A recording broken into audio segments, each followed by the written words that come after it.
चंद्रशेखर जी, धन्यवाद। घड़ी का और समय का ध्यान रखो। 6:30 बजे मंत्री जी का मैं जवाब आना है। आपके एक से एक शब्द की वैल्यू समझता, आप कहो मैं बैठ जाऊंगा सर। नहीं बोलिए, आपको बोलने के लिए देश की जनता ने भेजा धन्यवाद है। धन्यवाद अध्यक्ष। हम आपदा प्रबंधन संशोधन विधेयक पर विचार कर रहे हैं सर, जिसमें मूल अधिनियम की 79 धाराओं में से 51 धाराओं में संशोधन का प्रस्ताव है।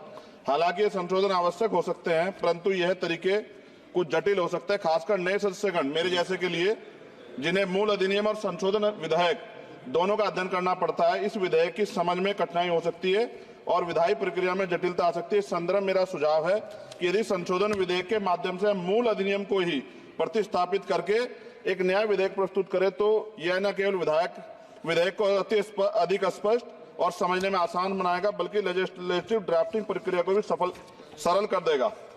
वर्तमान में संविधान की 7वीं अनुसूची में इसकी स्पष्ट एंट्री का उल्लेख नहीं किया गया है। मंत्री जी कृपया यह बताने का कष्ट करें कि वर्तमान विधेयक संविधान की 7वीं अनुसूची के किस एंट्री में कवर है। यह प्रश्न इसलिए महत्वपूर्ण है क्योंकि यदि हम इसे संविधान की 7वीं अनुसूची में स्पष्ट रूप से दर्ज करते तो यह विधेयक लाने का आधार और संसद की विधायी शक्ति को स्पष्ट रूप से मान्यता मिलती।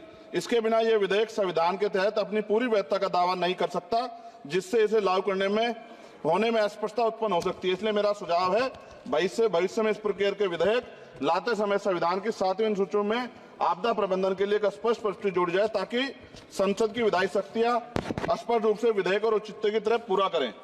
मेरा प्रश्न केंद्र सरकार द्वारा राज्य को आपदा के समय धनराशि और अन्य सहायता प्रदान करने की तरीके से संबंधित है। हम सभी जानते हैं कि जब भी कोई आपदा आती है, केंद्र सरकार विभिन्न राज्यों को राहत देने के लिए धनराशि और सामग्री भेजती है।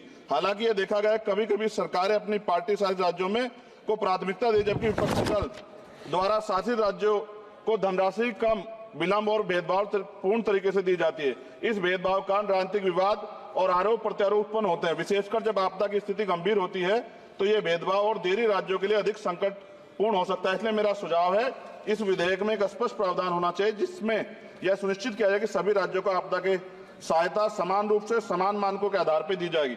यदि प्रारंभिक सहायता प्रदान की जाती है तो यह सभी राज्यों के लिए समान और किसी भी राज्य में भेदभाव का शिकार उसको ना होना पड़े। साथ साथ विधेयक में यह प्रावधान है कि आपदा डाटाबेस के साथ अगर आर्टिफिशियल इंटेलिजेंस, रिमोट सेंसिंग और डाटा एनालिटिक्स जैसी टेक्नोलॉजी का इस्तेमाल कर डाटाबेस की उपलब्धता बढ़ा सकते हैं।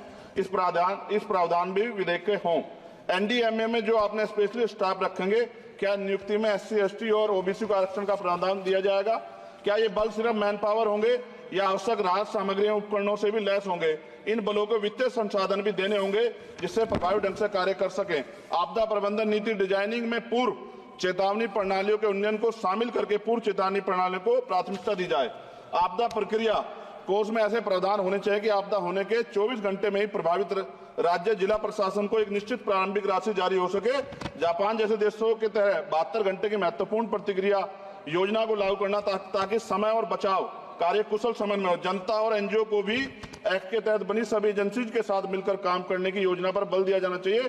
किंतु संशोधन विधेयक में ऐसा कोई प्रावधान नहीं दिखता जो कि आपदा के समय नागरिकों, NGO और सामाजिक संगठन रोल को सुनिश्चित करे। आपदा राहत को नागरिकों के लीगल राइट बनाने पर जोर देना चाहिए। और अध्यक्ष जी, सबसे महत्वपूर्ण ये है, आपदाओं में अपने परिजनों और संपत्ति को खोने वाले व्यक्तियों के मानसिक स्वास्थ्य को सहायता प्रदान करने के लिए मनोवैज्ञानिक पुनर्वास कार्यक्रम को आपदा प्रबंधन नीतियों में एकीकृत करने की आवश्यकता है। वायु प्रदूषण ये भी एक तरह का डिजास्टर है। दिल्ली और NCR के तमाम क्षेत्रों में अध्यक्ष जी इतनी बुरी हालात है, हवा जहरीली हो गई है। मेट्रो सिटी में सब जगह हाल है, इसको भी इसमें जोड़ा जाना चाहिए। लोगों का जीवन कीमती है, लोग जब सुरक्षित नहीं रहेंगे तो फिर जीवन कैसा? सर, नगीना लोकसभा क्षेत्र से मैं आता हूं सर। किसानों को हर बार बाढ़ के कारण नुकसान होता है और जब वो जाते हैं दफ्तरों में तो अधिकारी धमकाकर भेज देते हैं वापस। कोई मुआवजा नहीं मिलता, मुआवजा के नाम पे खाना पूर्ति होती है।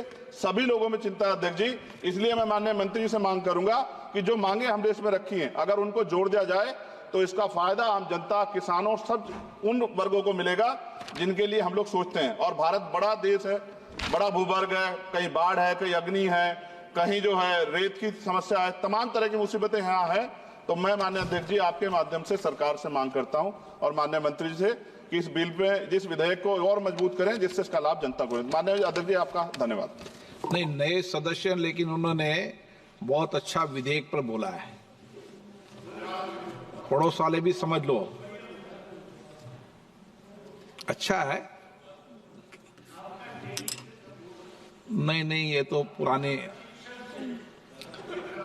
यहाँ पे आप जैसे लोगों के अनुभव का लाभ मिलता है इनको, पर आप थोड़ा अनुभव ठीक दो इनको। श्री उमेश पटेल,